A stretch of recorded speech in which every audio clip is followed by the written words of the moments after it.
एक आदमी जिसका नाम जतिन था, वो 3 साल से एक ही जहाज़ पर काम कर रहा था। एक दिन जतिन रात में नशे में धुत हो गया।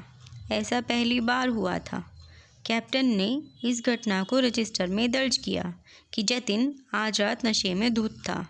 जतिन ने यह बात पढ़ ली।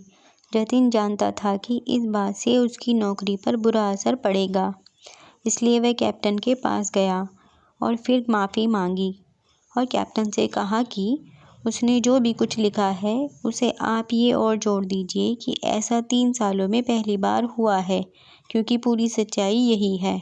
कैप्टन ने उसकी बात से मना कर दिया और कहा कि मैंने जो भी कुछ रजिस्टर में लिखा है वह सच है। कुछ दिनों बाद जतिन की रजिस्टर में लिखने की बारी आई।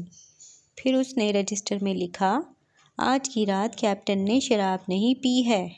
कैप्टन ने इसे पढ़ा और जतिन से कहा कि इस बात को या तो आप बदल दो अथवा पूरी तरह लिखने के लिए आगे भी कुछ और लिखो, क्योंकि जो लिखा गया था उससे पता चलता था कि कैप्टन हर रोज़ रात को शराब पीता था। जतिन ने कैप्टन से कहा कि उसने जो भी कुछ रजिस्टर में लिख दिया है वही सच है। दोनों बातें सही हैं, लेकिन दोनों में से जो संदेश मिलता है वह झूठ के समान है।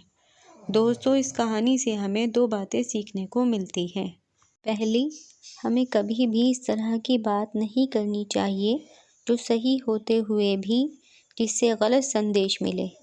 और दूसरी, किसी बात को सुनकर उस पर अपनी सोच बनाने या कोई प्रतिक्रिया देने से पहले एक बार ज़रूर सोच लेना चाहिए कि कहीं इस बात का कोई और पहलू तो नहीं है। अगर संक्षेप में कहें तो हमें आधे सत्य से बचना चाहिए।